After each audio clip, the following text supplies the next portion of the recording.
Hello everyone, I would like to share with you the Hydra and Blizzard Conjuration build that I just made. This came off as from a lot of experiments that I've tried, a lot of weapons, a lot of uh, changes to the Paragon boards, but overall I think I'm very much happy with this current version of the build. I've already uploaded a previous version of this in my channel, so you can check it out.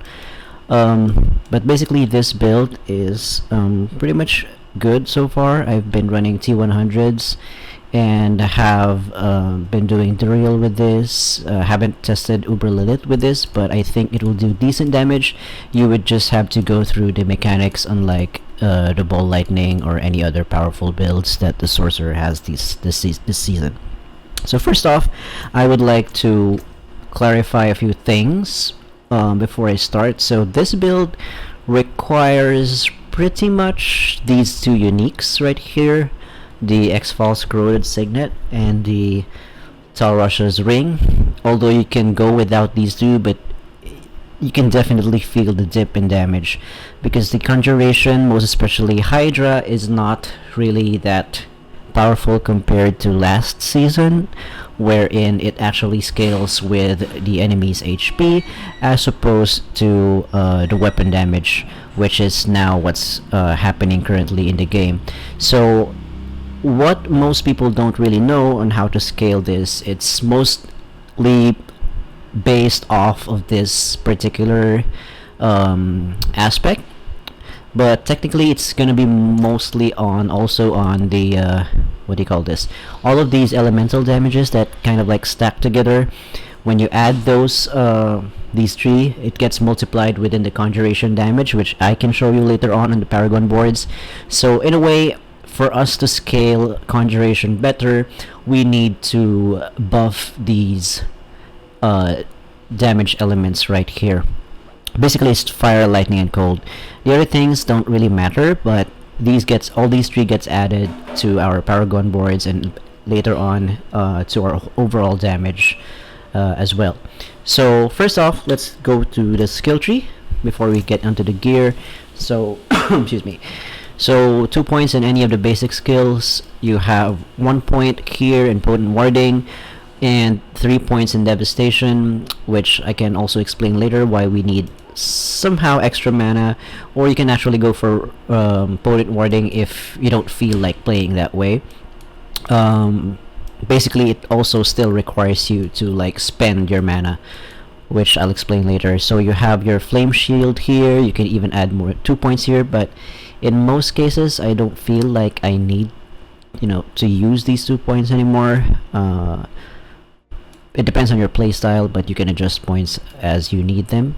And then I have my Enhanced Teleport because my playstyle is mostly like teleporting in enemies' faces, so most of the time I get one-shotted, and this really helps me with my survivability. 1 point on Elemental Attunement and 3 points into Glass Cannon. And if you feel like you are getting one-shotted or getting ripped apart in T100s or T90s, you may try to put this down a little bit, but I guess with the right mitigation and the gear that we have, we can deal with the extra damage that we take.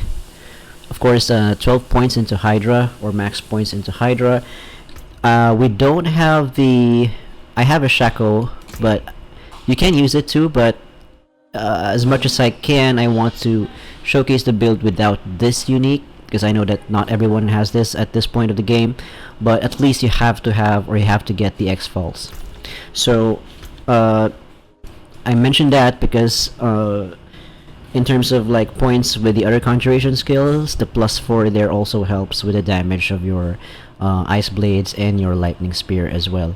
So you have these 3 points into Lightning Spear, 3 points into 3 points into Ice Blades, and then 3 points into Lightning Spear. We get the cooldown reduction, we get the stun, we get 3 points into Conjuration Mastery, although sometimes I don't think, not sure if this really matters much, but yeah, it's still extra DPS multiplier, so we can get that. We want the Align the Elements for more damage reduction. We want protection for our barriers, because 2 of our gear requires barriers for our extra damage, and a mana shield because we're actually spending mana with this build, unlike other conjuration builds wherein they just focus on all of those conjuration and then an ultimate. By the way, this build that I made doesn't require any ultimate because of this Blizzard and the mechanic wherein you have to actually spend mana for your survivability, and then 1 point into Blizzard just for that. But if you have a Shaco, you don't need to spend points on this. You can put that 1 point elsewhere, here or in the resistance or anywhere you like. And then you have your Inner Flames. I maxed this out because we mostly spam our Hydras. We only have 1 Hydra equipped here. The extra Hydra would be coming from our enchantment skill right here, which I'll try to also talk about later. And then we have our Devouring Blaze. Fortunately, I got a nice roll on amulets this season, so I have something like this and something like this. Also working on building or playing around with, you know, these kinds of rolls that I got for my Nightmare dungeon runs. And then yeah, and then the next ones are Permafrost and Hoarfrost, mainly because we're spamming Blizzard as well to help with the X-Fall procs and for a damage reduction, as you might have seen already in my amulet. And then we have Endless Fire because we make Hydras as one of our main sources of damage. So, and then Combustion as our key passive. Yeah, so that's basically it.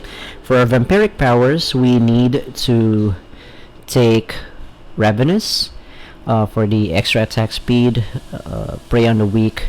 Infection is somehow mandatory right now because of Tal Rasha.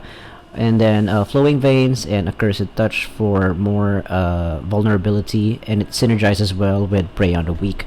So if you don't really want to put on Ravenous, I would say you can change that to, I think, Feed the Coven. Yeah. Or even Coven's Fangs.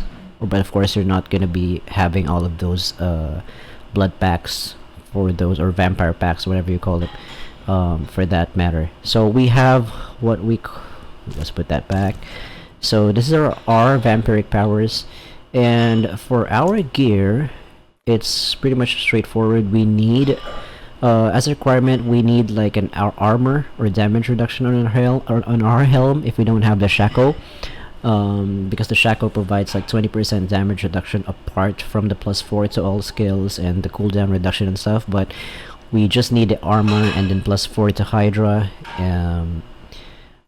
Grey Ghost, shout out to him from the Sork forums in D4. He's using the Godslayer. You can also use that if you like, but I prefer using the +4 here so that I have more survivability right here, so I don't get the the what's it called, the Battlecaster. That's the reason behind it. And then you have your chest piece. I'm not sure if Radiant of the Infinite is really good for this build. If you want to use that, you can, but I mostly use this one with Disobedience. Some people put it in their amulet. I prefer to put it here, mainly because of the damage reduction that the Blizzard gives me when I put it on the amulet. So total armor, intelligence, and damage reduction from burning are the most important things here. The willpower is just like a bonus. For your gloves, you need a lucky hit chance. By the way, this build is also requiring kind of a not really required hard requirement, but it's nice to have if you have a high lucky hit chance overall. So right now I'm sitting at around 80% lucky hit chance because I have one in my gloves as well. We both have on our rings, although those are not good rolls on mine.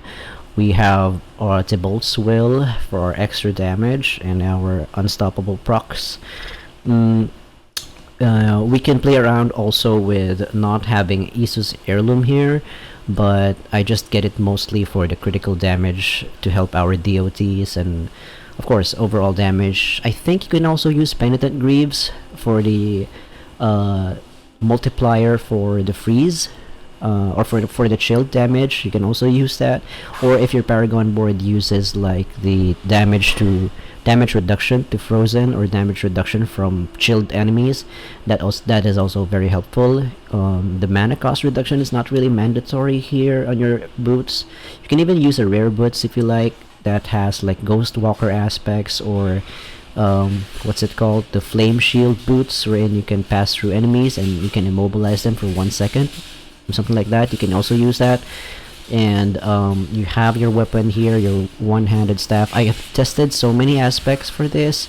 I even tried the two-handed staff that I use for PvP. It does work, but you get a little squishy because of like you're not critting too much, or you're not proccing the exafalls too much because you're losing the lucky hit chance. So for your main weapon, you want to have like intelligence, critical strike damage, and the ultimate damage. It's just a bonus, but I don't really use an ultimate here, so yeah, you can have better rolls with yours. And then for your source, you can have your crit chance, lucky hit chance, resource generation, or cooldown reduction. That can also help if you don't have like the lucky hit chance on barrier. That's also a very good roll, but I feel like I don't need much cooldown reduction anymore because I have them both in my rings and also on my headpiece. So this is for the gear. You can notice the aspects that I've used for my weapon. It's mostly revolving around the vulnerable and the barriers, so you always have to keep your barriers up. I find that most of the time I don't get much total from, say for example, I proc this and both of these are mostly procced as well. It happens like they're very much alternating, and that's good. At least I have a consistent damage all throughout. But it's always best if you proc all of these multipliers all at once, and if you time your skills right. So for the Paragon boards, this is where you would have to make some adjustments depending on your gameplay, your play style, but mostly this is what I have. About 5 boards I think, or 6 boards. Yeah, 6 boards, but let me explain my thought process in selecting these glyphs. So for the first glyph, I selected Enchanter. This actually helps our conjuration damage to be buffed.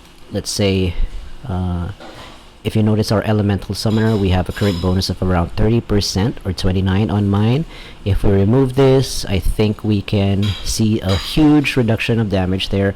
It's because of what I mentioned earlier. Those physical or non-physical damage actually helps our conjuration damage overall. So if you would definitely want to have this in your Paragon boards if your layout is not similar as mine. Of course, you can always pause the video. I don't have time to make like a mobalytics or a max roll guide for this, so you can just pause the video for the Paragon board. And for the second board, we want to go to Searing Heat and then Pyromaniac. This is mainly because of course, we're using fire damage here. We're buffing fire damage so that our conjurations damage is also getting buffed. In some cases, you may want to use warding in this. It actually helps you also survive. Like the less mana you currently have, the more damage reduction you get. But in most cases, I don't pretty much need it because of the blizzard damage reduction aspect. I pretty much stay alive, and also with the armor I have before Disobedience. So Pyromaniac, since we kind of like spam our HYDRAs, we stack up to 5, so up until we get like 10% more damage multiplier for our HYDRAs, so, or for our HYDRA. And then I know some of you may mention why you're using Searing Heat. It's because simply I just happened to pass by it, and I just, you know, kind of get it also. So it also like leads me to this node right here that buffs also my fire damage, which in turn also buffs the elemental summoner node right here. And the third board, whichever direction you may want to go to, is elemental summoner, and then you can place here your conjuration damage glyph. So pretty much understandable. You can get there your attack speed, you can get there your non-physical damage, which again buffs this one, and later on buffs the last board that I'm going to show you. Next board we have Burning Instinct. Okay, so we have Destruction right here. I guess we have decent crit chance of about 30% unbuffed, and once we dash, because of Isu's ferocity, we get higher than 30%, so it pretty much procs a lot, most especially with our X-Falls explosion proc.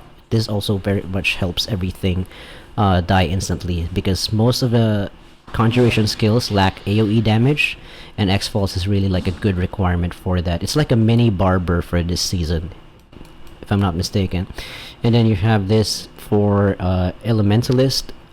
This board is Enchantment Master, so you get the non-physical damage nodes, you get Elementalist. Since we're pretty much casting every element, we have our Ice Blades, we have our, you know, Lightning Spear, pretty much explanatory, and our Blizzard as well, and our Burning Instinct, and we have a 41% multiplier from that based off of our intelligence and our critical strike damage. Right now I am sitting at 400 plus 411 critical strike damage. And last but not least, this board is the Frigid Fate board, which I think is the secret sauce for the Conjuration, for any Conjuration builds, which adds like pretty much a multiplier, not just for cold damage, and of course later on in turn buffs our overall damage for Conjuration because of it buffing cold damage. It also buffs, also Pyromaniac buffs the fire damage, so it adds up to our total elemental damage right here, or non-physical damage, which in turn buffs our Hydras. Actually in combat this turns around to like around 500 something, 300 something, up until I get like 1200 multiplier. That's why we get like almost 30% here. I'm short of 1% for my Conjuration, but yeah, I'm not complaining. That served me well so far. And of course I just, since I'm on my way to this one, I picked up the lucky hit chance. The cold resistance doesn't matter too much, but you want the extra lucky hit chance from the Paragon Boards so that you can proc a lot of the X-Falls using your lucky hit chance, and it really procs a lot, as you may notice in the gameplay that I'm going to show you later. So yeah, that's pretty much the build. If you have any questions, you can comment on the YouTube video or message me on the forums. So thank you so much, and I'll be showing you some gameplay. And I think decently this build pretty much kills bosses a lot faster than the previous Conjuration build that I made. So it's pretty decent also with boss killing. Not as fast as Ball Lightning or a Fireball build, but it still does the job. Sorry, I just want to show you like the basic rotation and how to play it. In some cases you may want to move back depending on the situation. In most cases you may want to face tank everything and then use the Blizzard for your survivability. It's like your oh shit button. And then cast your Blizzards first, drop your Hydras, drop your Ice Blades. Make sure you are pretty much close to low mana every time to proc your mana shields, or what it's called. Forgot what it's called. If you have warding, it also pretty much also helps you a lot for this one. You can see I can clear pretty much or kill a bit faster than my previous build. So what you want to do is to be as close to very low or zero mana as much as possible. And you don't have to worry about damage, because remember, you are damaged over time. You are dropping Hydras, so they're dealing damage while you're trying to recover your mana. So that's like the key principle on how to play this. Of course you can tank that one. You can't tank the Stormbane or the Drifting Shade. Sometimes I can step on one explosion of the Drifting Shade, but in most cases you want to stay out of it. Okay, so yeah, that's pretty much the build. I'm not gonna finish this rift because I got some things to do, but thank you so much. I'll leave the rest with some gameplay.